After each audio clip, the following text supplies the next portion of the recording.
ओम नमो भगवते वासुदेवाय। ओम नमो भगवते वासुदेवाय।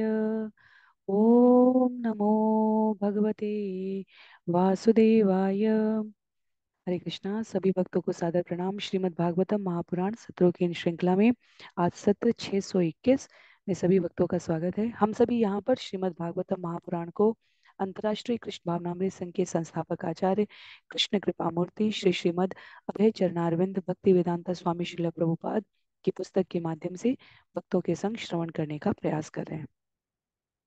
वर्तमान विषय वस्तु की संक्षिप्त पुनरावृत्ति के इस क्रम में हम सभी स्कंद 11 अध्याय 21 श्रवण कर रहे हैं, जहां पिछले सत्र में हमने प्रथम 15 श्लोकों को श्रवण किया था। भगवान कृष्ण द्वारा वैदिक पद की व्याख्या। सामान्यतः ये विषय हमें क्लिष्ट लगते हैं, पर भगवान उद्धव के माध्यम से सरलतम शब्दों में इसे स्पष्ट कर रहे हैं। तो वैदिक ध्वनि क्या है, वैदिक छंदों की श्लोकों के प्रकार क्या हैं, किस प्रकार ये गुह्य है, क्यों इसे गुह्य रखा गया है, किस प्रकार समस्त वैदिक वाङ्मय का सार क्या है, और आध्यात्मिक प्रगति, आध्यात्मिक शुद्धि, ज्ञान और वैराग्य के परे कैसे है, इन सभी विषयों को इतनी स्पष्टता के साथ भगवान उद्धव के समक्ष इसलिए प्रस्तुत करें क्योंकि ज्ञान आगे गुरु शिष्य परंपरा में प्रवाहित होता रहे। तो हमने करीब 15 श्लोकों को श्रवण किया है। आज के सत्र में हम सभी श्लोक संख्या 16 से आगे बढ़ने का प्रयास करेंगे मंगलाचरण के पश्चात। आरंभ करते हैं मंगलाचरण से। नारायणं नमस्कृत्य नरं चैव नरोत्तमं देवीं सरस्वतीं व्यासं ततो जयम् उदीरयेत्। शृण्वतां स्वकथा कृष्ण पुण्यश्रवणकीर्तन यद्यन्तस्थो यभद्राणि विधुनोति सुयत्स्यतां।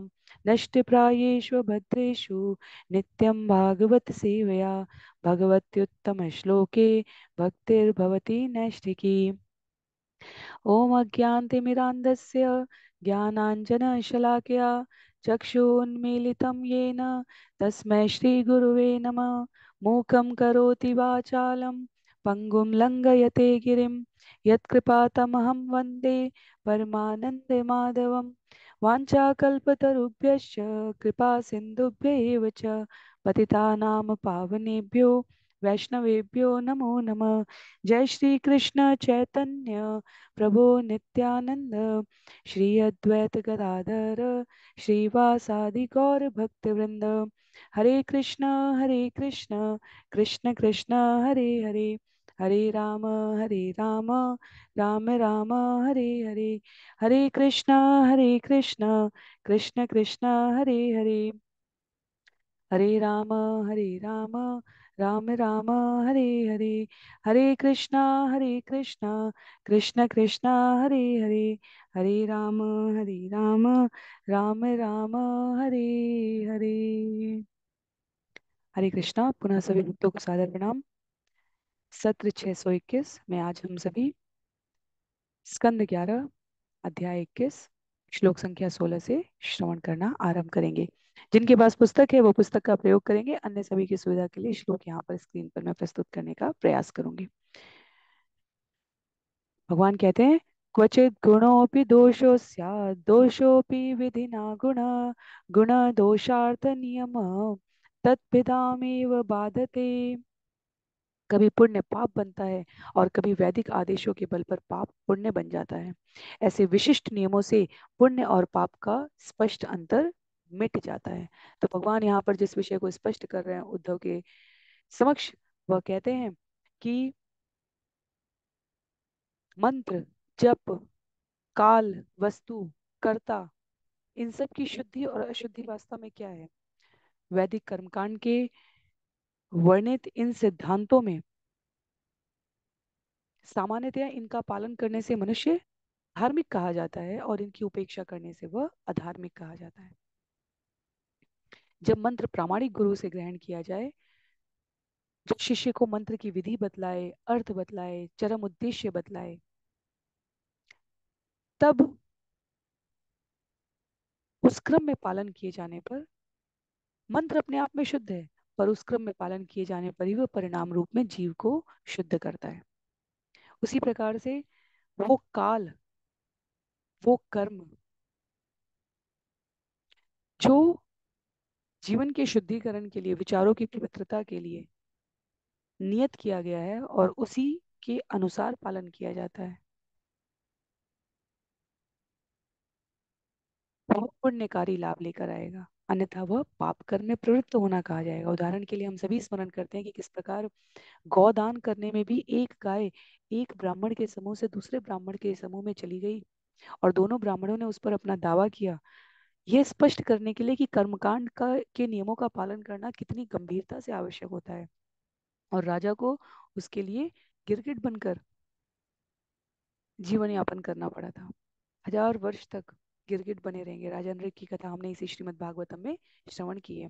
तो जो भगवान के द्वारा संस्तुत कृत्य है वो स्वीकृत है, और जो उनके द्वारा स्वीकृत संस्तुत नहीं किया गया है वही पाप बन जाता है। तो भगवान स्पष्ट बता रहे हैं यहाँ पर कि भौतिक पुण्य तथा पाप ये सापेक्षिक रिलेटिव मान्यताएं हैं।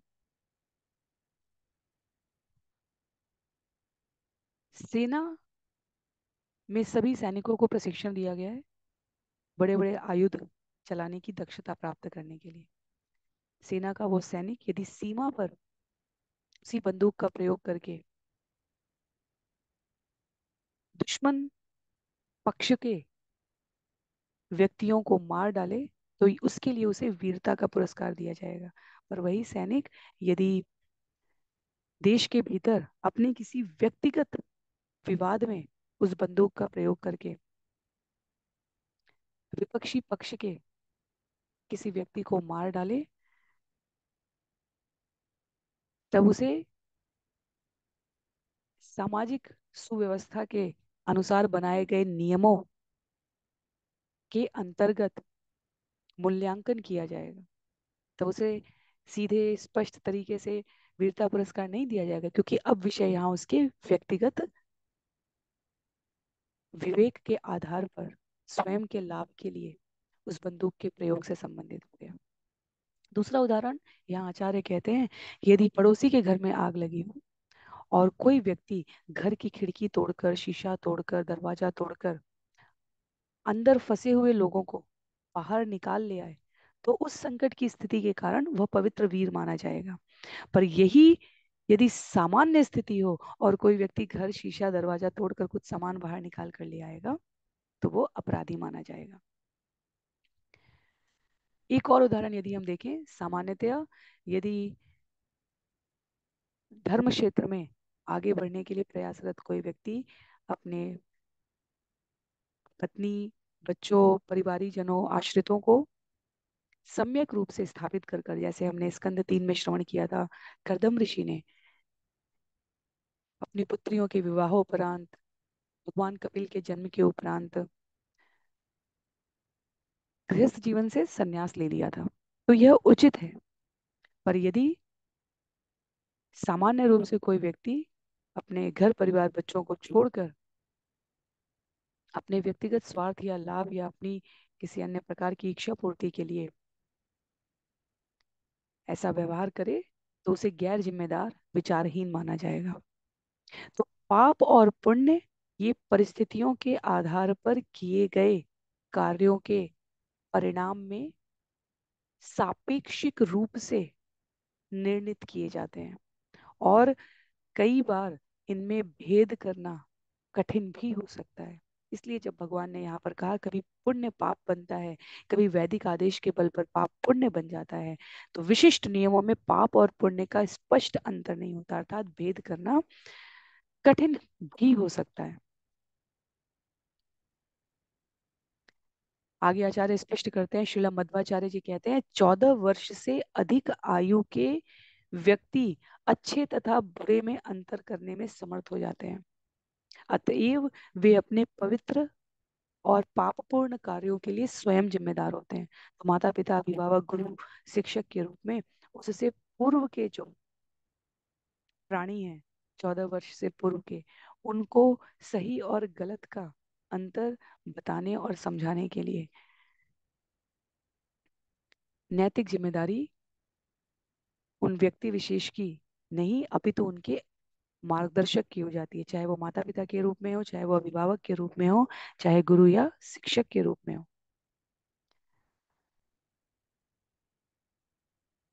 आगे कहते हैं मध्वाचार्य, जो लोग भौतिक पुण्य तथा पाप का अध्ययन करना चाहते हैं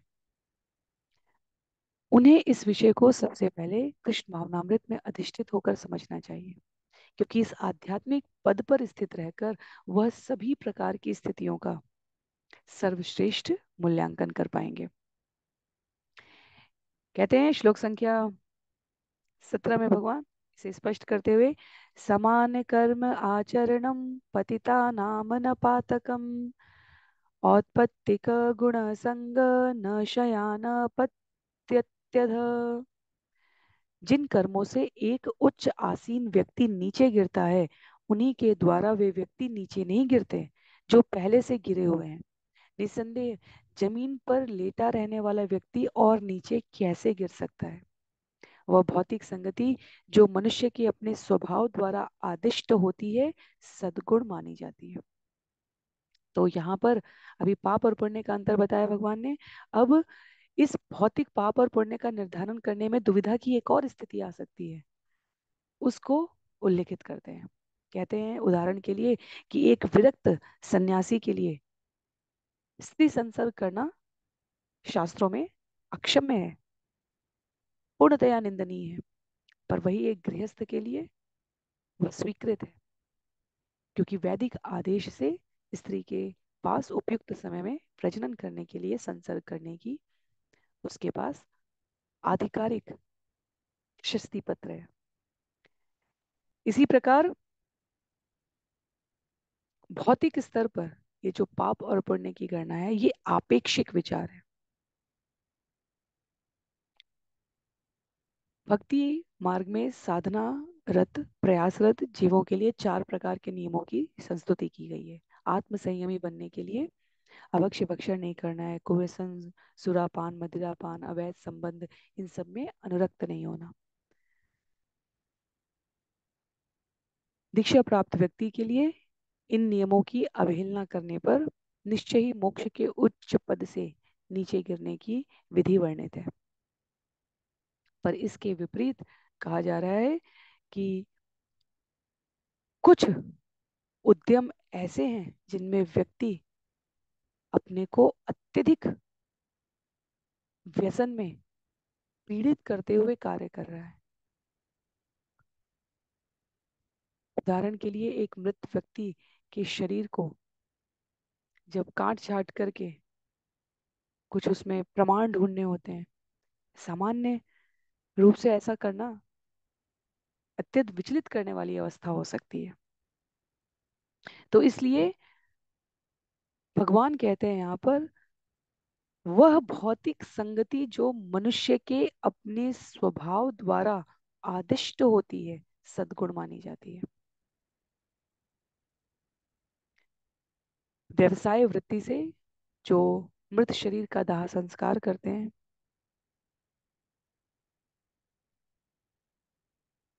वह किंचित उपक्रमों का पालन करने के पश्चात ही शुद्धि में माने जाते हैं।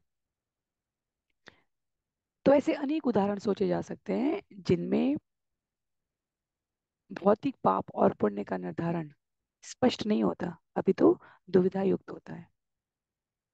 पर फिर सामान्य जीव इस पर कैसे विचार करें, इसके लिए कहते हैं भगवान श्लोक संख्या 18 में, यतो यतो निर्वर्तेत विमुच्येत यतो यतो निवर्तेत विमुच्येत ततस्तत एष धर्मो नृणां क्षेम शोक मोह भयापह।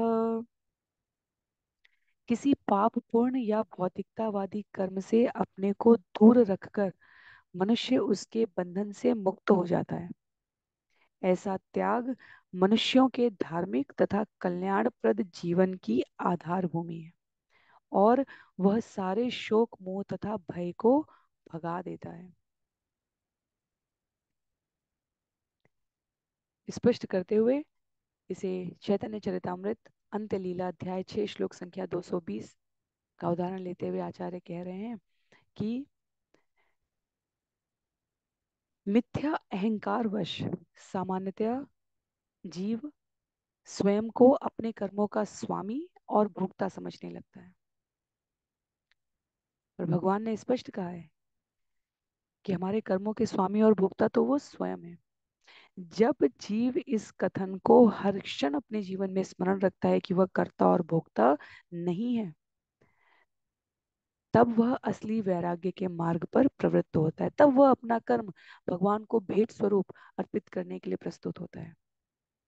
तो पाप पूर्ण या भौतिकतावादी कर्म से अपने को मुक्त रखने के प्रयास के लिए यह पंक्ति स्मरण है। और जब जीव ऐसा करने लग जाता है, तब वह सारे शोक से, मोह से, भय से स्वयं को दूर रख पाता है। सबसे बढ़कर मिथ्या अहंकार से स्वयं को दूर रख पाता है। जब भगवत गीता अध्याय 7 श्लोक संख्या 28 में यहाँ उल्लेखित किया गया है, भगवान ने कहा है, येषां त्वन्तगतं पापं जनानां पुण्य कर्मणां ते द्वंद्व मोह निर्मुक्ता भजते मां दृढ़व्रता। जिन मनुष्यों ने पूर्व जन्मों में तथा इस जन्म में पुण्य कर्म किए हैं और जिनके पाप कर्मों का पूर्णतया उच्छेदन हो चुका होता है और जो मोह के द्वंद्वों से मुक्त हो जाते हैं, वे संकल्प पूर्वक मेरी सेवा में तत्पर होते हैं। हरिनाम चिंतामणि में हरिदास ठाकुर कहते हैं कि जब जीव भक्ति साधना मार्ग पर, हरिनाम जप के मार्ग पर अपने आप को दृढ़ करने लगता है, तो पूर्ववर्ती पाप नष्ट हो जाते हैं और आगे के पाप बीज अर्थात पाप करने की प्रवृत्ति कम हो जाती है। और शनय शनय हरिनाम जप के सतत अभ्यास से यह पूर्णतया नष्ट हो जाती है। तो पूर्ववर्ती पाप नष्ट हो और आगे की पाप करने की प्रवृत्ति जीव में समाप्त हो जाए, इन दोनों को धारण करने के मध्य में एक अवसर ऐसा आता है जब जीव नाम जप भी कर रहा होता है और उसके जीवन में ये तत्व उपस्थित भी रहते हैं। और उनके उसके लिए भगवान ने कहा है कि जब पूर्णतया ये उच्छेदन हो जाए, तब जीव संकल्प पूर्वक मेरी सेवा में स्वयं को संलग्न कर लेता है। पाप और पुण्य का अंतर जीवों को पशुओं से ऊपर अपने अस्तित्व को समझाने का, समझने का प्रयास करने के लिए व्यक्त किया गया।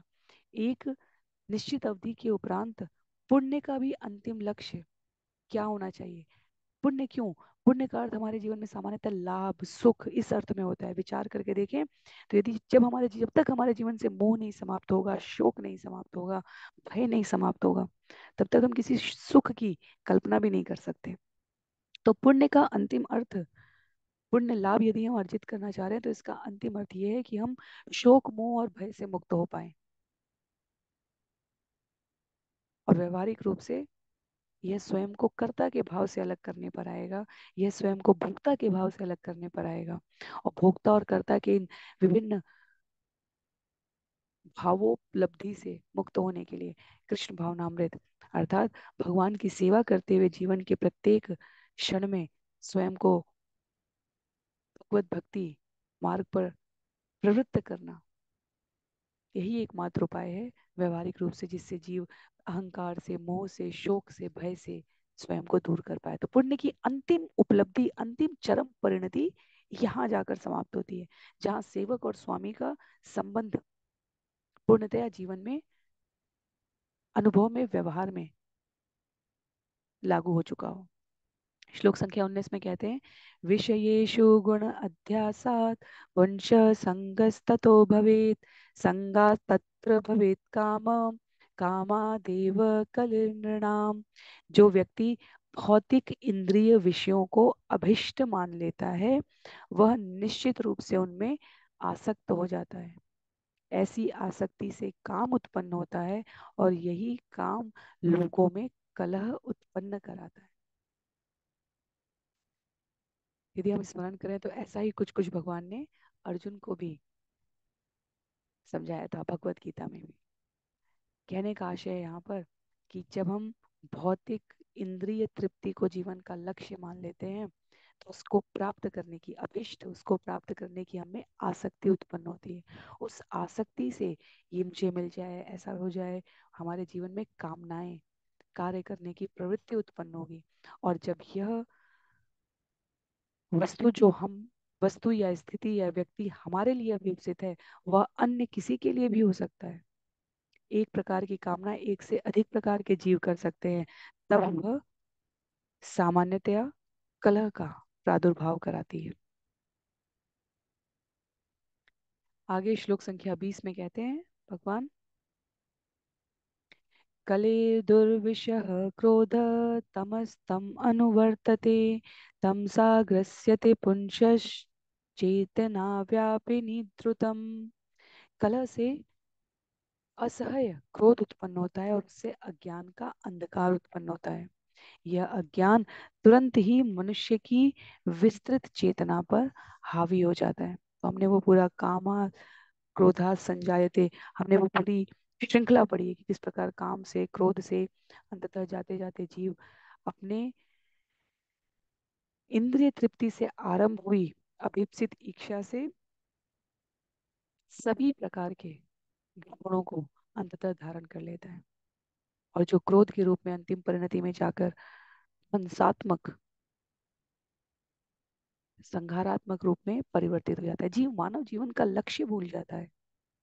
इंद्रिय विषयों को झूठे ही भगवान से अलग समझकर उसके लिए भोग करने में, स्वयं को संलग्न करने में, संघर्ष में अपने आप को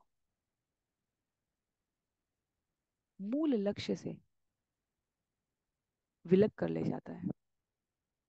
आगे श्लोक संख्या 21 में कहते हैं, तया विरहित साधो जंतु शून्याय कल्पते ततोस्य स्वार्थ विभ्रंशो मूर्छितस्य मृतस्य च।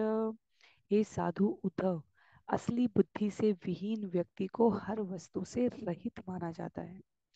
वह जीवन के वास्तविक लक्ष्य से हटकर उसी तरह मंद जड़ पड़ जाता है जिस तरह की मृत मनुष्य। तो यदि जीवन में कृष्ण भावनामृत नहीं है तो सभी प्रकार की सुख सुविधा उपलब्ध होते हुए भी जीव विपथ हो जाता है, एक प्रकार से अचेतन हो जाएगा, मृत मनुष्य जैसा हो जाएगा, क्योंकि इंद्रिय तृप्ति की इस भागा दौड़ी में वह अपने मूल लक्ष्य को विभ्रम होकर अनेकों प्रकार के अन्य अवरोधक तत्वों के द्वारा संचालित होता हुआ पाएगा। यदि अपने जीवन को कृष्ण भावनामृत से संचालित नहीं करता जीव, तो वो काम क्रोध लोभ मद मोह मत्सर मिथ्या अहंकार अनेकों प्रकार के दुर्गुणों में संलग्न पाएगा और कोई मार्ग नहीं है। इसीलिए जब हम सामान्यतः भौतिक प्रगति के साथ साथ इन भौतिक व्याधियों की बढ़ती हुई जनसंख्या देख रहे हैं तो उसका मूल कारण यही है, क्योंकि चेतना को पोषण नहीं किया जा रहा है। चेतना शून्य में लीन है और नित्य जीव के स्वाभाविक स्थिति से परे पतित होकर भवसागर में डूबने की स्थिति आ जाती है। आगे श्लोक संख्या 22 में कहते हैं, विषयाभिनिवेशेन नात्मानं वेद नापरं वृक्षजीवकया जीवन व्यर्थं भस्त्रा इव स्वशन। इंद्रिय तृप्ति में लीन रहने के कारण मनुष्य अपने आप को या दूसरों को पहचान नहीं पाता। वह वृक्ष की भांति अज्ञान में व्यर्थ ही जीवित रहकर भौंकनी की तरह श्वास मात्र लेता रहता है। तो जीवन तो समाप्त हो जाता है। यदि हम विचार करके देखें तो जीवन तो सभी का एक दिन निश्चित है। काल की अवधि की द्वारा प्रदत्त अनुपात की समय सीमा समाप्त होने पर सभी को मृत्यु का वरण करना ही पड़ेगा। पर जो साधक के रूप में जीवन व्यतीत कर रहे हैं वह उस मृत्यु के मार्ग से आगे के जीवन में आलोकित प्रकाशित आनंदमय मार्ग में की ओर उन्मुख होते हैं। पर जो इंद्रिय तृप्ति में लीन है वह मृत्यु प्राप्त होने के पश्चात, मृत्यु प्राप्त होना तो दूर की बात है, वो वर्तमान जीवन में भी व्यर्थ ही जीवित है। शास्त्र बहुत ही स्पष्ट शब्दों में यहाँ पर भगवान अपने श्रीमुख से कह रहे, धौंकनी की तरह वो श्वास मात्र लेता है पर उस श्वास का वो कोई आध्यात्मिक लाभ नहीं प्राप्त कर पाता। जीवन चल रहा है, शरीर से संबंधित संबंधों को वास्तविक मानकर जीने वाला, शरीर की समाप्ति समाप्त हो गई, धौंकनी की तरह श्वास जीवन चल रहा है। पर हमारा स्वयं का अस्तित्व क्या है, पहचान क्या है, हम कहाँ से आए, हमें कहाँ जाना है, कौन हमारा वास्तविक संबंधी है, किसके साथ किस संग के लिए हमें प्रयास करते रहना है। हम स्वयं मृत्यु को प्राप्त होने वाले हैं, प्रतिदिन जीव मृत्यु को प्राप्त हो रहे हैं। प्रतिदिन जन्म हो रहा है, इन दोनों की अवधि के बीच में हम मनुष्य रूप में ही क्यों आए, अन्य पशुओं, अन्य पक्षियों, अन्य योनियों में रहने वाले, जीवन जीने वाले प्राणियों की गति क्या है, इन सब पर कभी विचार ही ना करना, ये मात्र श्वास लेकर जीता रहना, ये धौंकनी के समान, जिसमें भट्टी में, जिसमें आग को हम चलाते रहते हैं, बस उसके अनुसार कहा गया है।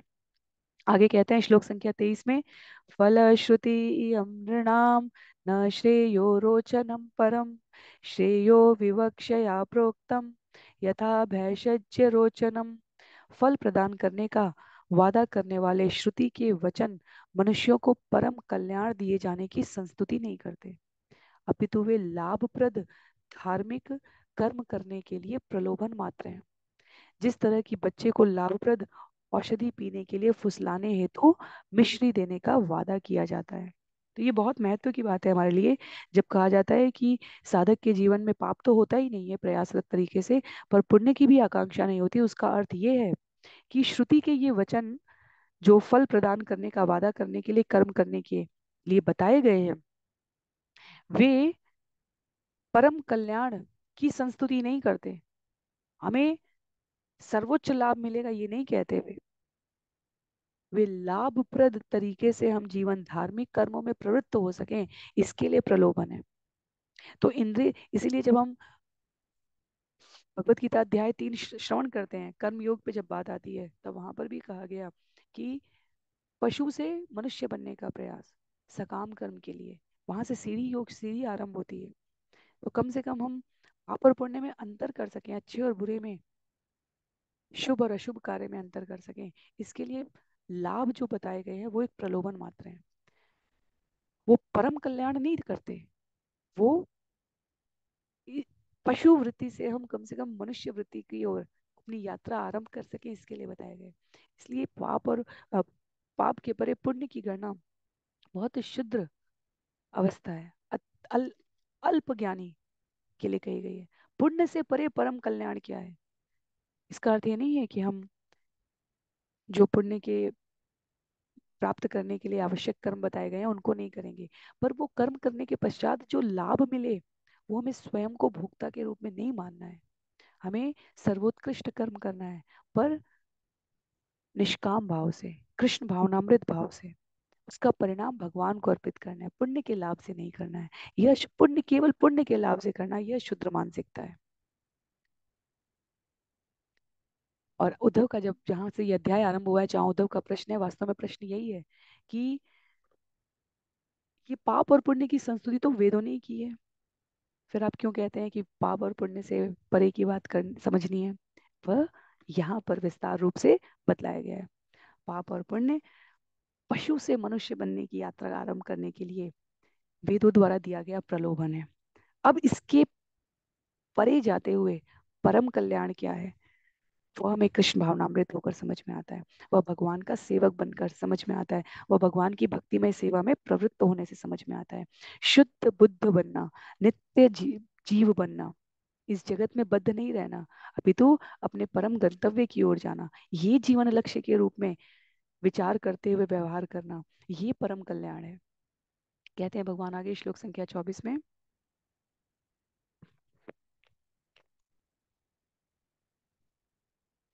उत्पत्तेव हि कामेषु प्राणेषु स्वजनेषु च आसक्त मनसमर्त्या आत्मनो नर्थ हेतुषु। संसार में जन्म लेने से ही सारे मनुष्य अपने मन में इंद्रिय तृप्ति, दीर्घायु, इंद्रिय कर्म, बल, संभोग शक्ति तथा मित्रों एवं परिवार के प्रति आसक्त हो जाते हैं। इस तरह उनके मन ऐसी बात में लीन रहते हैं जिनसे उनके वास्तविक स्वार्थ को धक्का लगता है। भक्त चतुर होता है, भक्त सरल होता है, पर भक्त चतुर होता है। वास्तविक स्वार्थ क्या है? वास्तविक स्वार्थ है इस मनुष्य जन्म को प्राप्त कर कर हम आत्म साक्षात्कार की ओर कैसे प्रवृत्त हो। यदि हम अपना वास्तविक लाभ चाहते हैं तो हमें आत्म साक्षात्कार की ओर प्रस्तुत होना चाहिए। पर देहात्म बुद्धि में रहते हुए परम आनंद की, ज्ञान की, सच्चिदानंद प्राप्ति की, ये सभी प्रकार की आशाएं धीरे धीरे विसरित होने लग जाती हैं। एक जन्म लिए हुए शिशु में अपनी पूर्व जन्म की स्मृतियां होती हैं, शनय शनय प्रकृति के प्रभाव से वो क्षीण होने लग जाती हैं।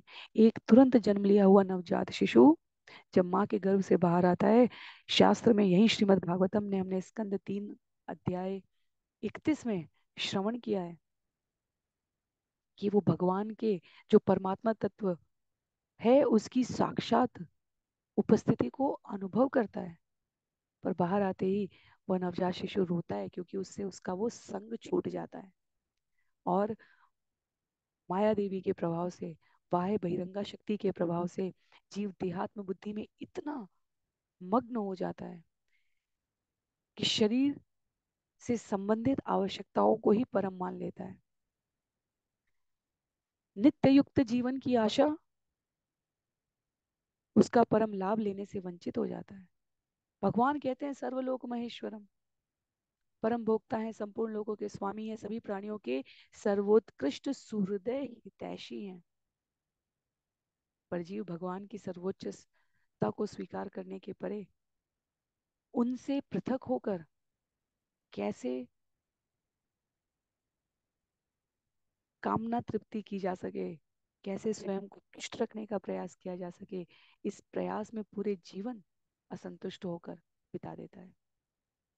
इसलिए कह रहे हैं भगवान श्लोक संख्या 25 में, नतान विदुष स्वार्थम भ्राम्य तो वृजिनाध्वनि कथम युंजात पुनः तेषु ताम तत विशत बुध।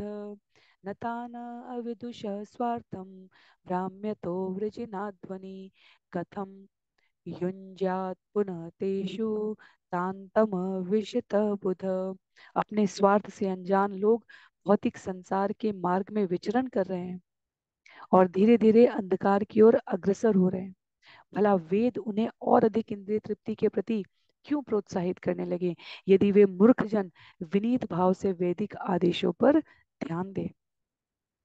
तो जिस प्रकार कोई मूल्यवान वस्तु संरक्षित करके रखी जाती है, वास्तव में यदि मूल्यवान वस्तु यूं ही उपस्थित कर दी जाए सड़क पर तो लोग उसे और अधिक मूल्यवान भी नहीं समझते। यदि किसी को ज्ञान ही नहीं है कि ये जो बड़ा सा पत्थर है ये कोई चमकीला कंकड़ है या हीरा है, यदि उसे इस भेद का अंतर ही नहीं पता, तो यदि वो उसे आसानी से उपलब्ध हो जाए तो वो प्राणी उसका महत्व मूल्य हीरे के रूप में नहीं करेगा। उसी प्रकार से वेदों के ज्ञान ने अंतिम लक्ष्य, अंतिम परिणाम भगवत प्राप्ति को संरक्षित करके रख रखा है। व्यासदेव जी उस संरक्षित तरीके से ज्ञान को प्रस्तुत करते हैं, पर जब वो सोचते हैं, विचार करते हैं, उन्हें परम संतोष की अनुभूति नहीं होती है, तब नारद मुनि कहते हैं कि इस ज्ञान को थोड़ा प्रवाहित करो, इस संरक्षित निधि को थोड़ा सामान्य जनमानस को बदलाओ। और तब श्रीमद् भागवतम प्रकट हुआ है, जहाँ हमें भक्त और भगवान का भाव विनिमय अपने सर्वोत्कृष्ट रूप में प्राप्त होता है। तो इसलिए कह रहे हैं यहाँ पर भगवान स्वयं कि वेदों के द्वारा इंद्रिय तृप्ति के प्रति और अधिक प्रोत्साहन, अर्थात ऐसा करने से स्वर्ग प्राप्ति होगी, ऐसा करने से उच्च लोक की प्राप्ति होगी, ऐसा नहीं करने से आप निम्न अधोगम अधो लोक के अनुगामी बन जाएंगे। यदि अल्पज्ञानी जीव विनीत भाव से वैदिक आदेशों पर ध्यान दें, जिसमें कहा गया है भौतिक भोग दुख की जड़ है, भौतिक जीवन नितांत वेदनापूर्ण, चिंता, हताशा एवं शोक से व्याप्त है। जब जीव इन बिंदुओं पर विचार करेगा तब शारीरिक आसक्ति का अंधकार नहीं टिक पाएगा, तब सच्चित आनंद का आलोकमय, सदा प्रसन्न रखने वाला स्पर्श जीव को ज्ञानमय शाश्वत जीवन जीने के लिए प्रेरित करेगा, भगवान की शरण में ले आएगा। आगे कहते हैं श्लोक संख्या 26 में, एवं व्यवसितं केचित् अविज्ञाय कुबुद्धय फलश्रुतिं कुसुमितां न वेदज्ञा वदन्ति ही। विकृत बुद्धि वाले लोग वैदिक ज्ञान के इस वास्तविक उद्देश्य को नहीं समझ पाते, प्रत्युत वे फलों का वादा करने वाले वेदों के अलंकारमय कथनों को परम वैदिक सत्य कहकर प्रचार करते हैं। किंतु जो वेदों के वास्तविक ज्ञाता हैं वे कभी भी इस तरह नहीं बोलते। वेदों की रचना करने वाले स्वयं व्यासदेव कहते हैं कि श्रीमद् भागवतम महापुराण वेद के संपूर्ण ज्ञान का परिपक्व फल है, अर्थात अत्यंत रसमय स्वाद युक्त आस्वादन करने वाला है। तो जो वेदों के ज्ञान को वास्तव में जानते हैं वह तो इस प्रकार से इसे व्यक्त कर रहे हैं। इसके अतिरिक्त अन्य जो कुछ भी किसी कर्म मीमांसा दर्शन का पालन करने वाले प्रतिनिधिगण द्वारा कहा जाए उस पर अधिक ध्यान देने की आवश्यकता नहीं, यदि हम वास्तविक रूप से अपने इस मनुष्य शरीर का लाभ उठाना चाहते हैं। भौतिक स्वर्ग में बने रहने की आकांक्षा, वैदिक अनुष्ठानों को नियमित रूप से करके वहां अधिकतम समय तक हम व्यतीत कर सके अपने समय को, ऐसी आकांक्षा रखना यह बहुत उच्च बुद्धि का परिचायक नहीं है।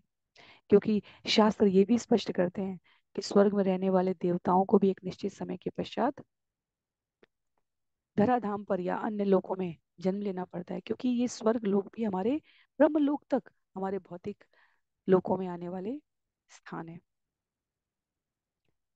तो निरंतर स्वर्ग और नरक के बीच चक्कर लगाते रहना वास्तव में भौतिक वातावरण में रहने के समान ही हुआ।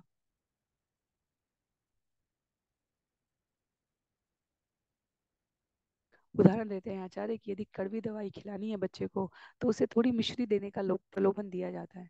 पर यदि कोई ये कहे कि ये लो मिश्री खा लो और दवाई फेंक दो, ये तो अत्यंत मूर्खतापूर्ण बात हुई। तो यदि कोई वेदों के अंतिम ज्ञान को केवल ये कहे कि वेदों के ज्ञान का अंतिम लक्ष्य स्वर्गिक सुख का आनंद लेना है, तो यह तो परम असत्य बात हुई। यह तो औषधि फेंक कर मिश्री खाने वाली बात हुई। इससे शरीर की रुग्णता नहीं समाप्त होगी।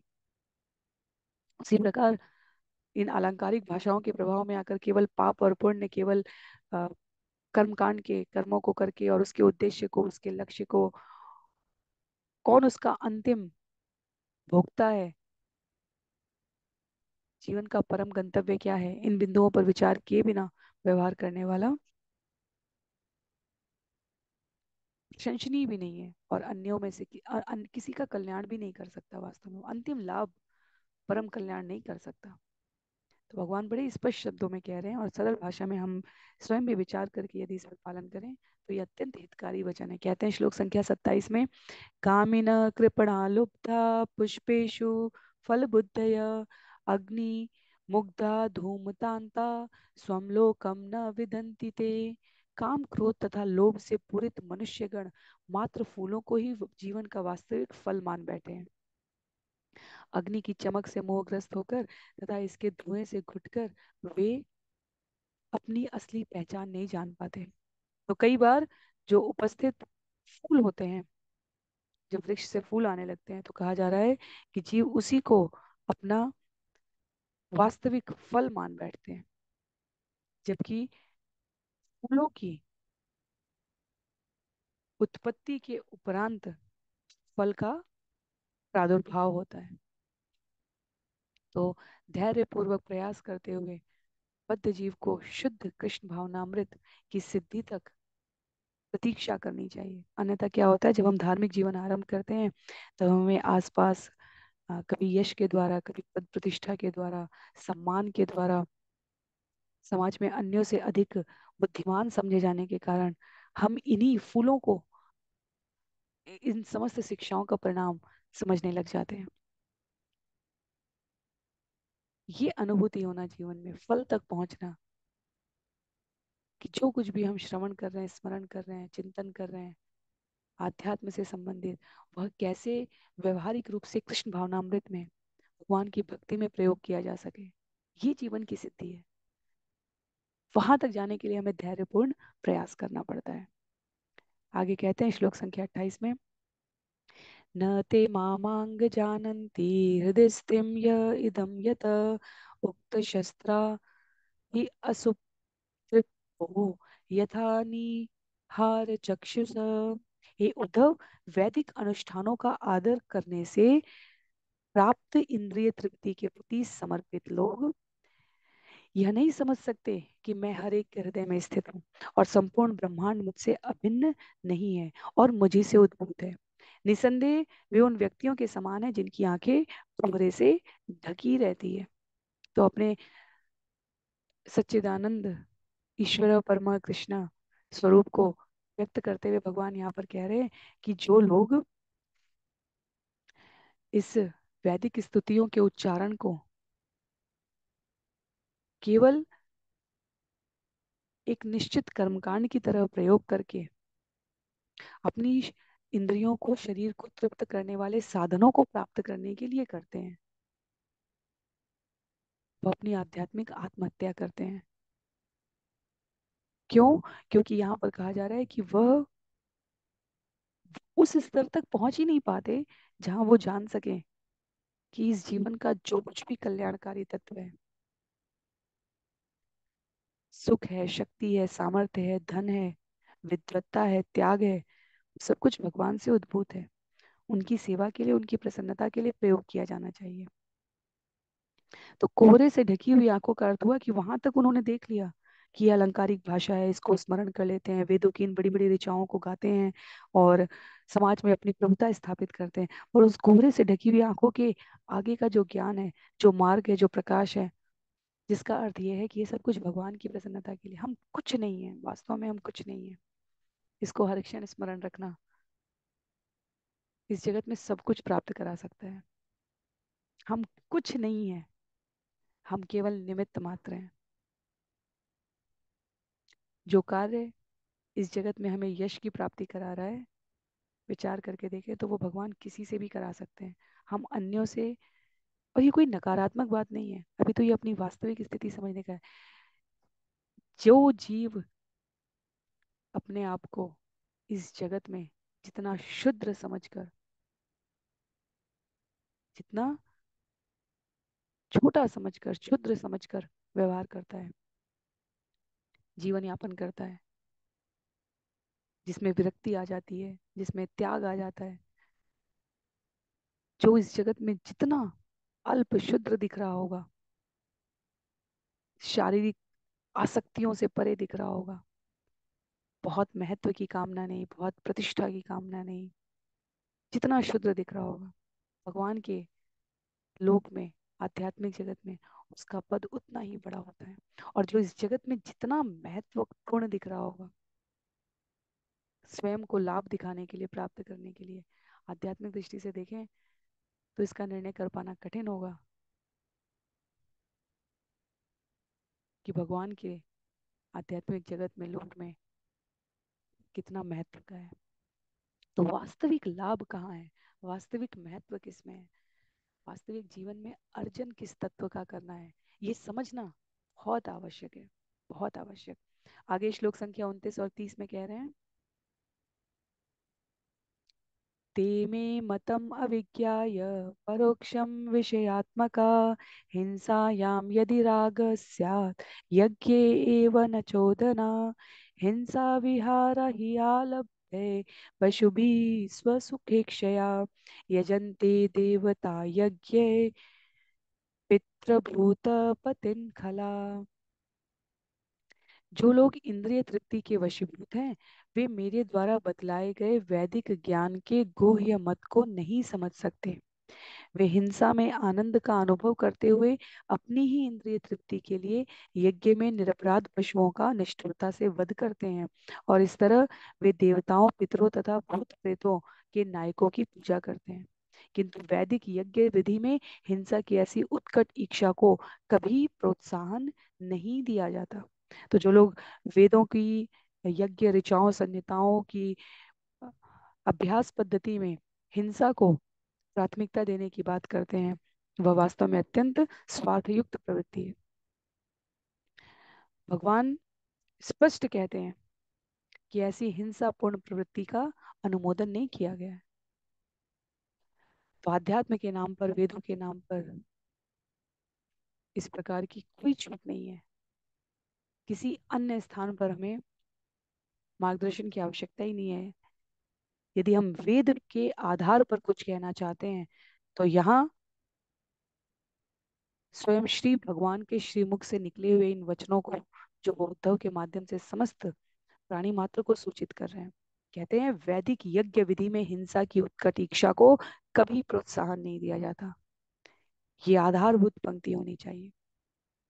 तो अब व्यवहारिक रूप से इस आसक्ति का, इस लाभ का क्या परिणाम है, क्या गति है, क्या प्रयास है, ये स्पष्ट कर रहे हैं। भगवान कहते हैं स्वप्नो अमम अमुम लोकम असंतम श्रवण प्रियम आशीषो यदि संकल्प्य त्यजन्त्यार्थान यथा वने।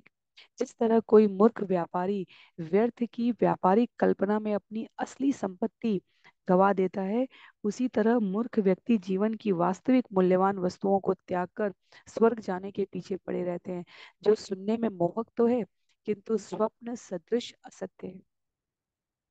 ऐसे मोहग्रस्त लोग अपने हृदयों में यह कल्पना करते हैं कि वे सारे भौतिक वर प्राप्त कर सकेंगे। तो यदि हमें ये लग रहा हो कि शास्त्रों के इन 620-21 सत्रों में लगातार श्रवण करते हुए हम लोग स्वर्ग को जीवन के अंतिम गंतव्य के रूप में नहीं प्राप्त करने की अभिलाषा रखनी चाहिए, ऐसा अभ्यास करने के लिए आचार्यों द्वारा कहा जा रहा है, तो फिर ये लोक बनाए ही क्यों गए?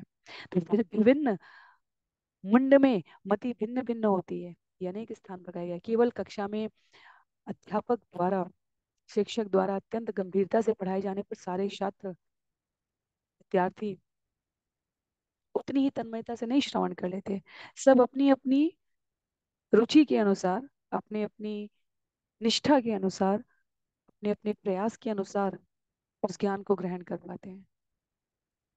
इसलिए ये अध्यात्म पूरी प्रक्रिया कहा गया है। ये कोई एक चुटकी बजाते हुए प्राप्त करने वाला परिणाम नहीं है, ये एक प्रक्रिया है। ये लोक विभिन्न स्तर पर इसलिए निर्माण किए गए हैं क्योंकि जीव एक ही बार में, सभी जीव एक ही समय पर एक ही बार में पूर्णतया भगवत प्राप्ति के लिए उन्मुख नहीं हो पाएंगे। इस आध्यात्मिक यात्रा में जो जितना आगे बढ़ा हुआ है, वही केवल इस स्वर्ग लोक, ब्रह्म लोक और कृष्ण लोक के अंतर को समझने के लिए स्वयं को प्रस्तुत कर पाता है। और इसलिए अलग अलग स्तर के गुणों से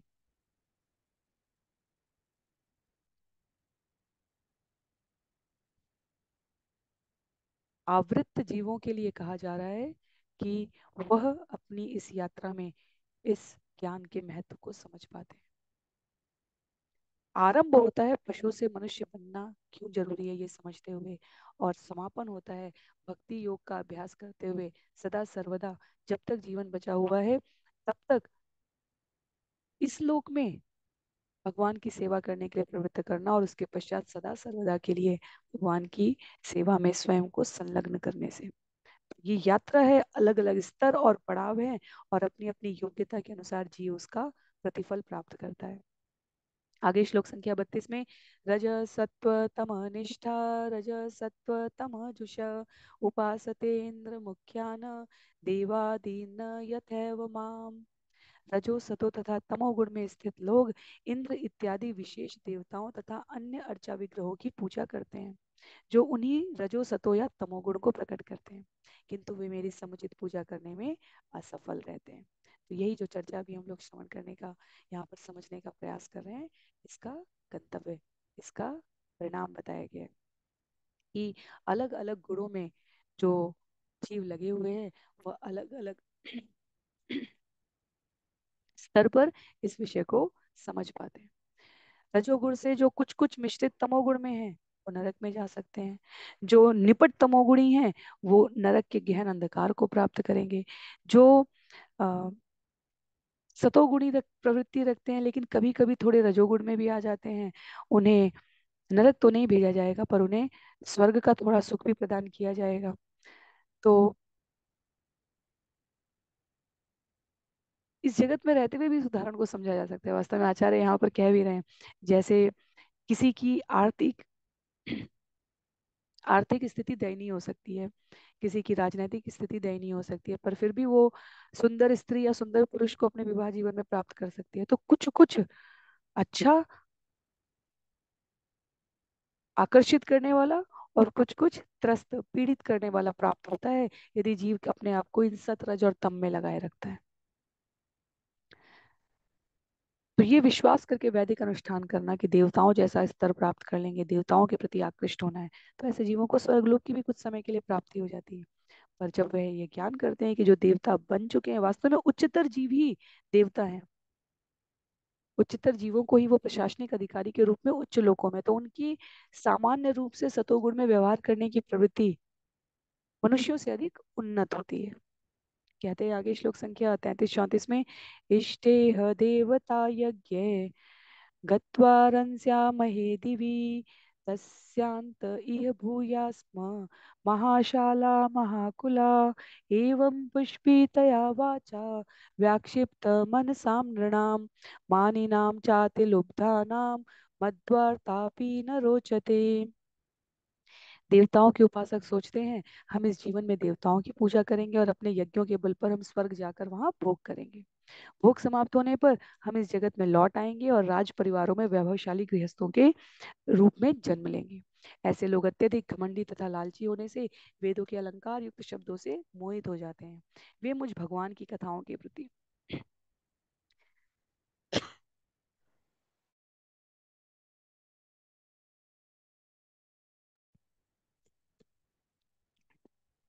आकृष्ट नहीं होते। तो भगवान कह रहे हैं कि वे मुझ भगवान की कथाओं के प्रति आकृष्ट नहीं होते, क्योंकि उनके जीवन में तो भगवान की दिव्य लीलाओं की आनंद की उपेक्षा करके भगवान जैसा वैभव भोगने की प्रवृत्ति है। तो जैसे छोटे बच्चे माता पिता को कार चलाते हुए, गाड़ी चलाते हुए, किचन में रसोई घर में काम करते हुए देखकर वैसे ही छोटे छोटे खिलौने खरीद कर प्रयोग करते हुए सोचते हैं कि वो भी उसी आनंद की तृप्ति कर रहे हैं। वैसे ही ये स्वर्ग लोक और विभिन्न लोक बने हुए जीव सोचता है कि हम भगवान जैसा आनंद प्राप्त कर रहे हैं, और परिणाम इसके बिल्कुल विपरीत होता है। भगवान तो अजन्मा है, शाश्वत है, अपरिवर्तनशील है, जबकि जीव जन्म मृत्यु के चक्कर में घूमता रहता है, क्षणिक सुख प्राप्त करता है और दीर्घकालिक दुख प्राप्त करता है, और निश्चित रूप से इस शरीर के साथ वो परिवर्तनशील रहता है। भगवान 125 वर्ष की उम्र में भी युवा जैसे ही थे। भगवान की किसी फोटो में हम कभी, किसी आचार्य ने, किसी शास्त्र ने, नास्तिक भी वास्तव में ऐसी कल्पना करने से भय रखेगा कि वो भगवान की दाढ़ी मूछ दिखा दे या राधा रानी को बूढ़ा दिखा दे। संभव ही नहीं है, क्योंकि भगवान दिने दिने नवम नवम नमामि नंद संभव, नव गौरवरम, सब कुछ भगवान का नूतन है, नवीन है। वह कभी जरा, व्याधि, शोक, मृत्यु इन सबको प्राप्त नहीं होता। यह केवल इस भौतिक जगत के दृष्टिगोचर गुण और अवगुण है। आध्यात्मिक जगत में ये सब कुछ उपस्थित नहीं है। कहते हैं आगे श्लोक संख्या 35 में, वेदा ब्रह्मात्म विषया स्त्री कांड विषया इमे परोक्षवादा ऋषय परोक्षम मम च प्रियम। तीन कांड वाले वेद अंततः यह बतलाते हैं कि जीव ही शुद्ध आत्मा है, किंतु वैदिक ऋषि मुनि तथा मंत्र गुप्त रूप से बतलाते हैं, और मैं भी ऐसे गुह्य वर्णनों से प्रसन्न होता हूँ। तो पुनः अगर हीरा अज्ञानी के समक्ष रख दिया जाए तो उसे कोई मूल्यवान कंकड़ ही समझेगा। अगर शालिग्राम किसी पाखंडी के हाथ में आ जाए तो उसे कोई अन्य पत्थर ही समझेगा। तो उसी प्रकार से भगवान कहते हैं कि वैदिक ऋषि मुनि मंत्र गुप्त रूप से बतलाते हैं कि मैं कौन हूँ, और ऐसे गुह्य वर्णनों से मैं प्रसन्न होता हूँ। भगवान स्वयं जब अर्जुन को बतला रहे हैं तो कहते हैं मैं तुम्हें गुह्य ज्ञान बताता हूँ, मैं तुम्हें राज विद्या बताता हूँ, मैं तुम्हें अत्यंत गुह्य ज्ञान बताता हूँ। अध्याय भगवत गीता अध्याय 9, 10, 11, 12 में जब हम जाते हैं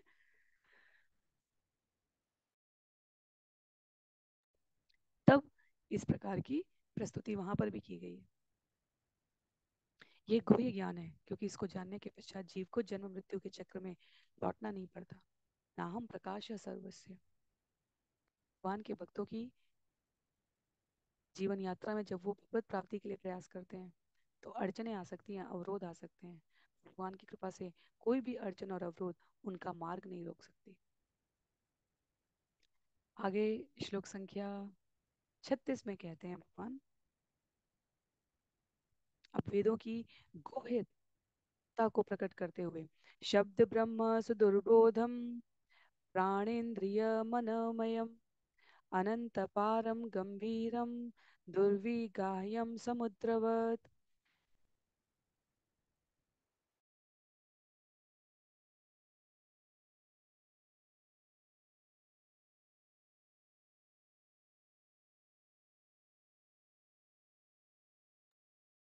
वेदों की दिव्य ध्वनि को समझ पाना अत्यंत कठिन है, और वह प्राण, इंद्रियों तथा मन के भीतर विभिन्न स्तरों में प्रकट होती है। यह वैदिक ध्वनि समुद्र के समान असीम, अगाध तथा अथाह है। वेद की ध्वनि के बारे में वास्तव में आगे अगले कुछ श्लोकों में भी वर्णन किया जाएगा, और सामान्य अ, ज्ञान के अनुसार इसे समझना क्लिष्ट भी है। ध्वनि के स्तर पर, साउंड के स्तर पर कहा जा रहा है कि वैदिक ज्ञान में वर्णित वैदिक ध्वनि 4 भागों में, अवस्थाओं में विभक्त की जाती है। जब हम वाचन भी करते हैं तो उनका जो स्तर है, जो प्रामाणिक संस्कृत पारंगत वैदिक वांग्मय में प्रशिक्षित पुरोहित, पंडित, विद्वत गण है, उनके वाचन से हमें स्पष्ट हो जाता है। भगवान कहते हैं कि जो वैदिक ध्वनि के 3 प्रकार हैं वो जीव के भीतर स्थित है। केवल चौथा विभाग ही वाणी के रूप में बाहर निसृत हो रहा है। तो वैदिक ध्वनि की वो चौथी अवस्था जिसे वैरवरी कहा गया है यहाँ पर, वो भी सामान्य मनुष्य समझ नहीं सकता। विश्वनाथ चक्रवर्ती ठाकुर कहते हैं कि वैदिक ध्वनि की प्राण अवस्था, तो ये 4 अवस्थाओं का वर्गीकरण करते हुए बताते हैं, प्राण अवस्था को परा कहा गया है, वो आधार चक्र में स्थित होती है। प्राण अवस्था परा कही गई है। मानसिक अवस्था पश्यंती कही गई है, जो नाभि प्रदेश में मणिपूरक चक्र में स्थित होती है। बौद्धिक अवस्था, जिसे मध्यमा कहा जाता है, वो हृदय प्रदेश में अनाहत चक्र में स्थित होती है। और वैदिक ध्वनि की जो चौथी व्यक्त अवस्था है वो वैरवरी कहलाती है। तो वैदिक ध्वनि वास्तव में अनंत पार है। इस जगत के किसी माध्यम की आवश्यकता नहीं है इस वैदिक ध्वनि के। सामान्यतः जब हम भौतिक विज्ञान में ध्वनि पढ़ते हैं तो उसके लिए हमें माध्यम की आवश्यकता है।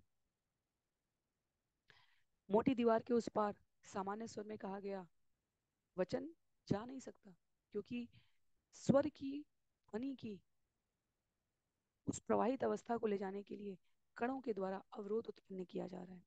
और वैदिक ध्वनि को अनंत पार कहा जा रहा है, क्योंकि ये ब्रह्मांड के भीतर, उसके परे सारे प्राणियों को, प्राण शक्तियों को स्पष्ट रूप से व्यक्त है। देश काल के द्वारा वो विभाजित नहीं है। तो वैदिक ध्वनि अत्यंत सूक्ष्म है, अगाध है, अथाह है। कहते हैं आचार्य यहाँ पर कि स्वयं भगवान या उनके शक्ति प्रदत्त अनुयायी यथा व्यास तथा नारद ही उसके वास्तविक स्वरूप और अर्थ को समझ पाते हैं। सामान्य जनों के वश की बात नहीं है कि वे वैदिक ध्वनि की गूढ़ता या सूक्ष्मता को समझ सके। पर भक्त के रूप में, साधक के रूप में, कृष्ण भावनामृत का अभ्यास करने वाले जीवों के रूप में वैदिक ज्ञान का मूल स्रोत क्या है? भगवान कृष्ण है। इसी स्कंद, श्रीमद् भागवतम के स्कंद 1 अध्याय 1 श्लोक संख्या 1 में हमने इसे श्रवण किया है। सामान्यतया जीव अपनी समस्त ऊर्जा को प्राण, इंद्रिय, मन, इनकी तृप्ति में लगा देता है, इसलिए वो इस तत्व को समझ नहीं पाता, इस असीम अथाह प्रदेश में प्रवेश नहीं कर पाता। और भगवान नाम भगवान से अभिन्न है, यह जान लेने वाला हरे कृष्ण कृष्ण कृष्ण हरे हरे, हरे राम राम राम हरे हरे का उच्चारण करने वाला वैदिक ध्वनि के रहस्य तक प्रवेश कर जाता है। आगे भगवान स्पष्ट कर रहे हैं कि जिस प्रकार ध्वनि किसी देश या काल द्वारा विभाजित नहीं होती, भगवान कह रहे हैं मयो उपबृंहितं भूम्ना ब्रह्मणा अनंत शक्तिना भूतेषु घोष रूपेण विशेषो नैव लक्ष्यते। मैं सारे जीवों के भीतर असीम, अपरिवर्तनीय तथा सर्वशक्तिमान भगवान के रूप में निवास करते हुए सारे जीवों के भीतर ओमकार के रूप में वैदिक ध्वनि स्थापित करता हूँ। वह उसी तरह सूक्ष्म अनुभव की जाती है जिस तरह की कमल नाल का एक तंतु। तो अब तक तो वर्तमान विज्ञान भी इस बात पर एकमत है कि ओमकार की ध्वनि शाश्वत है, उसका परिणाम इस जगत के समस्त अनुभवों के परे है। और भगवान यहाँ कह रहे हैं कि स्वयं प्रत्येक जीव के हृदय के भीतर निवास करने वाले वे वैदिक ज्ञान के बीज के रूप में सभी जीवों के भीतर उस सिद्धि को प्रस्तुत रखते हैं। पर चेतो दर्पण मार्जनम, उसके लिए पहले मार्जन करना आवश्यक है, और वह हरिनाम के निरंतर कीर्तन से आती है। इसलिए पहले नाम दीक्षा दी जाती है, तत्पश्चात ब्राह्मण दीक्षा में गायत्री मंत्र से आरंभ करते हुए मंत्र दिए जाते हैं। तो जब हृदय शुद्ध हो जाएगा तब परम सिद्धि कृष्ण भावनामृत का उदय हो जाएगा और तब जीव इन समस्त अथाह ज्ञान को अपने भीतर अनुभूत कर पाएगा। आगे कहते हैं भगवान, यथोर्णाभिहृदयात् ऊर्णाम् उद्वमते मुखात् आकाशात् घोषवान् प्राणो मनसा स्पर्शरूपिणा छन्दोमयोऽमृतमय सहस्रपदवीं प्रभु ओङ्काराद्वय व्यजन्ति स्पर्श स्वरोष्मान्तस्थभूषितां विचित्रभाषा विततां छन्दोभिश्च तुरुत्तरे अनन्तपारां बृहतीं सृजत्याक्षेपते स्वयं। जिस प्रकार मकड़ी अपने हृदय से अपना जाला निकालकर मुख्य मार्ग से बाहर उगलती है, उसी तरह भगवान गूंजती हुई आदि प्राणवायु के रूप में अपने को प्रकट करते हैं। इस प्राणवायु में सारे पवित्र वैदिक छंद तथा दिव्य आनंद भरे रहते हैं। इस तरह प्रभु अपने हृदय के आकाश से अपने मन के द्वारा महान तथा असीम वैदिक ध्वनि को उत्पन्न करते हैं, जो स्पर्श जैसी नाना प्रकार की ध्वनियों को जन्म देती है। यह वैदिक ध्वनि हजारों दिशाओं में फूटती है और ओमकार वर्ण से विस्तृत विभिन्न अक्षरों से अलंकृत होती है, यथा व्यंजन, स्वर, ऊष्म तथा अंतस्थ। तत्पश्चात अनेक मौखिक भेदों से वेद का विस्तार होता है और विभिन्न छंदों में अभिव्यक्ति होती है, जिनमें प्रत्येक छंद पिछले वाले से 4 वर्ण अधिक होता है। अंत में भगवान वैदिक ध्वनि के अपने स्वरूप को अपने ही भीतर समेट लेते हैं। तो मकड़ी के मुख से निकला हुआ जाला भगवान के श्रीमुख से निकली हुई प्राणवायु, इसकी यहाँ पर तुलनात्मक स्थिति प्रस्तुत की गई है। इस प्राणवायु में सारे पवित्र वैदिक छंद हैं, दिव्य आनंद है। वास्तव में ये 3 श्लोक विशद परिभाषिक व्याख्या के विषय रहे हैं। विशद पारिभाषिक परिभाषा व्याख्या के ये विषय रहे हैं। संस्कृत भाषा का विस्तृत ज्ञान समझना आना चाहिए इन 3 श्लोकों को समझने के लिए। सरलतम शब्दों में यहाँ पर श्रील श्रीधर स्वामी ने कहा है कि वैदिक ध्वनि भगवान के श्रीमुख से निकलती है, उनको समझने तथा उनका गुणानुवाद करने के लिए प्रस्तुत हुई है। वेदिश्च सर्वे रहमीव वैद्य। सारा वैदिक ज्ञान हमें ये शिक्षा देने के लिए निमित्त है कि हम ईश्वर को जाने, हम उनसे प्रेम करें।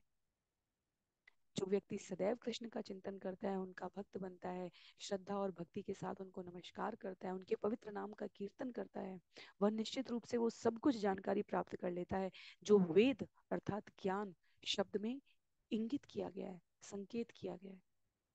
ये ध्वनि, ये जो हम श्रवण कर पा रहे हैं, एक कोई बोले और दूसरा श्रवण करे, इस ध्वनि का अंतिम लक्ष्य क्या है?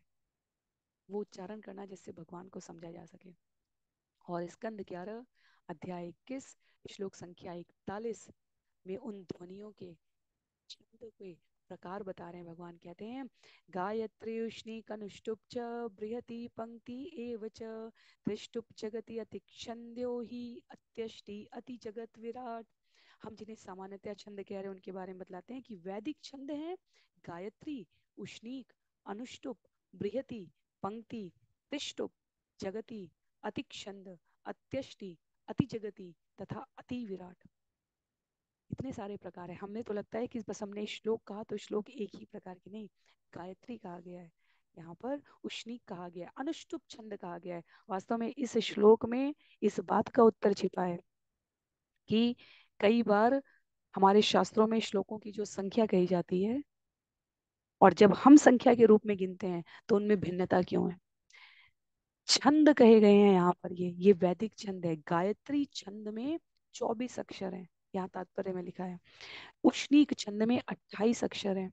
अनुष्टुप छंद में 32 अक्षर हैं। ओम नमो भगवते वासुदेवाय या हरे कृष्ण कृष्ण कृष्ण हरे हरे, हरे राम राम राम हरे हरे, ये सब छंद हैं। और ये सब अलग अलग छंद के प्रकार हैं। कहीं गायत्री छंद है, कहीं उष्णीक छंद है, कहीं अनुष्टुप छंद है, कहीं पंक्ति, कहीं तिष्टुप, कहीं जगति, कहीं अतिक छंद। और इस श्रृंखला में संस्कृत भाषा के जो विद्वान है वो इस पर अधिक टिप्पणी कर सकते हैं, पर तात्पर्य में सरल लिखा है कि प्रत्येक जो ये क्रम दिया है यहाँ पर, हर छंद में पिछले की अपेक्षा 4 अधिक अक्षर होते हैं, और ये ध्वनि वृहति कहलाती है। तो जब हम कहते हैं कि इतने श्लोक हैं पर वास्तव में इतने श्लोक दिखते नहीं है, उसका अर्थ यहाँ पर ये है कि छंद किस प्रकार से गुथे हुए हैं।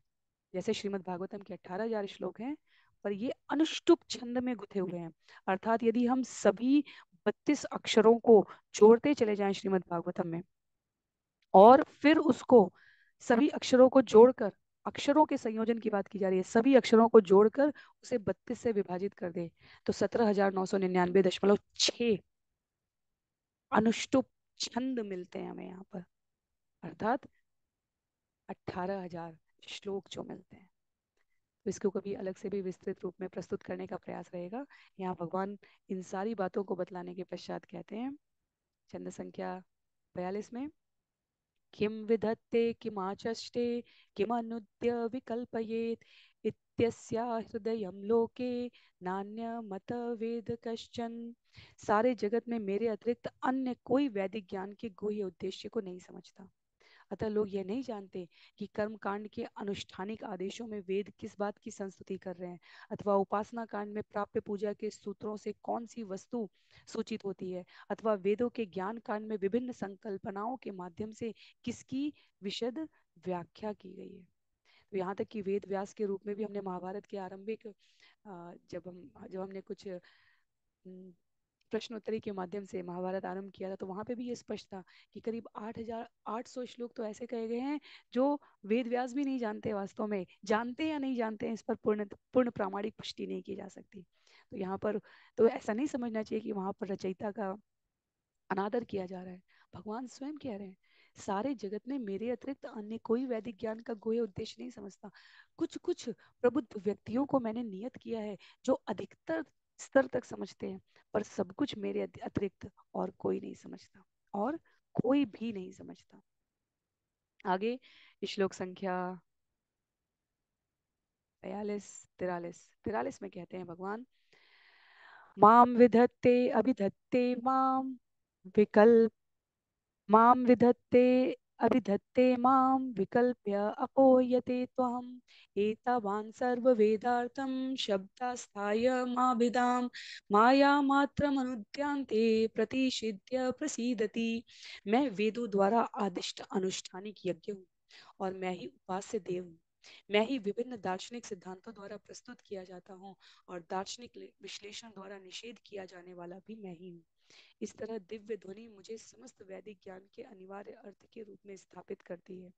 सारे वेद समस्त भौतिक द्वैत का विस्तार पूर्वक विश्लेषण करते हुए उसे मेरी ही मोहक शक्ति मानकर अंत में इस द्वैत का पूर्णतया निषेध करते हैं और अपने आप को तुष्ट करते हैं। तो अब भगवान प्रामाणिक रूप से यहाँ प्रकट कर रहे हैं, घोषित कर रहे हैं कि एकमात्र वे ही वेदों के परम आशय को जानने वाले हैं। और फिर कहते हैं कि समस्त वैदिक ज्ञान के परम आधार तथा आशय वे ही हैं। तो किसी भी वेद के अनुभाग में हम चले जाएं, कर्म कांड में, ज्ञान कांड में, उपासना कांड में, अंततः अंततः सभी के परम लक्ष्य स्वयं भगवान है। वैदिक वाङ्मय का ऐसा कोई आदेश नहीं है जो भगवान के अतिरिक्त किसी और की उपासना करने की संस्तुति करे। तथापि हम भ्रमित रहते हैं, क्योंकि हम परत दर परत के ज्ञान को समझने के लिए या तो पर्याप्त समय नहीं लगा पाते, या पर्याप्त साधन नहीं प्राप्त कर पाते, या पर्याप्त मार्गदर्शन नहीं प्राप्त कर पाते। इसलिए धर्म युग धर्म के हिसाब से व्यवहार करने पर सरल तरीके से हम निकट तो अवश्य पहुंच सकते हैं। और कलयुग के लिए जो युग धर्म संस्तुत किया गया है वो नाम धर्म है। भगवत नाम, इसे नाम का युग कहा गया है। हम बद्ध जीवों को कहीं बीच की अवस्था पर उसे जीवन का लक्ष्य समझकर नहीं रुक जाना है। जिस प्रकार उदाहरण देते हैं आचार्य की, स्टेशन पर दोनों तरफ ट्रेन आ रही है और हमें कोई परिचित मित्र, कोई किसी से हमारी मित्रता हो गई, तो उस मित्रता के कारण हम और सामने वाला अपनी अपनी ट्रेन ना पकड़े, ये बहुत उचित बात नहीं होगी। उसी प्रकार से हमारे वर्तमान जीवन से लेकर भगवत धाम तक जाने के बीच में अनेक लोक हैं, पर हमें बीच में नहीं रुकना चाहिए, ना बीच में रुकने का उद्यम करना चाहिए। हमारा प्रयास हर वस्तु के उद्गम स्थित और परम आश्रय, मूल स्रोत भगवत प्राप्ति तक अपने आप को पहुंचाने का प्रयत्न करना चाहिए, ना कि बद्ध आत्मा के रूप में हम किसी बीच की अवस्था को जीवन का असली लक्ष्य मानकर भगवत धाम जाने की यात्रा पे ना आगे बढ़ते हुए वहीं रुक जाएं। शाश्वत जीवन के लिए, शाश्वत ज्ञान के लिए, शाश्वत आनंद के लिए वैदिक मार्ग पर चलते रहना चाहिए। इसका अर्थ है कि वैदिक ज्ञान के सार रूप में जो भगवान है उनको प्राप्त करने के लिए हमारा उद्यम रहना चाहिए। तो अध्याय यहाँ पर समाप्त हो रहा है। कहते हैं आचार्य, इस प्रकार श्रीमद् भागवतम के 11वें स्कंद के अंतर्गत भगवान कृष्ण द्वारा वैदिक पद की व्याख्या नामक 21वें अध्याय के श्रील भक्ति वेदांत स्वामी प्रभुपाद के विनीत सेवकों द्वारा रचित तात्पर्य यहाँ पर पूर्ण हो रहे हैं। तो अध्याय यहाँ पर समाप्त हो रहा है और इसी के साथ ये सत्र भी समाप्त हो रहा है। स्कंद 11 अध्याय 21 की समाप्ति के पश्चात यदि हम श्लोकों की संख्या का पुनर्निरीक्षण करना चाहें तो अब हमें ये दुविधा नहीं होनी चाहिए कि जिन श्लोकों की संख्या को हम यहाँ पर गिन रहे हैं वो अंत में स्कंद 12 की समाप्ति पर 18,000 नहीं जाएगी। ये उचित ही है क्योंकि हमने अभी अनुष्टुप छंद में रचना को श्रवण किया है और अनुष्टुप छंद के आधार पर श्लोक 17,999 छंद कहे गए। यहाँ संख्या के रूप में कहीं 2 पंक्तियां, कहीं 4 पंक्तियां, कहीं शब्दों के संयोजन से हम जो गिनेंगे वो कुछ 14,095 श्लोक जाएंगे। तो इस गणना के आधार पर स्कंद 11 अध्याय 21 की समाप्ति तक स्कंद 11 में हमने 919 श्लोक श्रवण किए और पूरे श्रीमद् भागवतम से अब तक के कुल श्लोकों की संख्या 13,077 हो गई है। तो करीब 1,025 श्लोक हम स्कंद 12 की समाप्ति तक इस सामान्य गणना के आधार पर श्रवण करेंगे। आज के लिए सत्र को यहीं पर समाप्त करते हैं। श्रील प्रभुपाद की जय, श्रील गुरुदेव की जय, अनंत कोटि वैष्णव वृंद की जय, श्रीमद् भागवतम महापुराण की जय। हरे कृष्ण।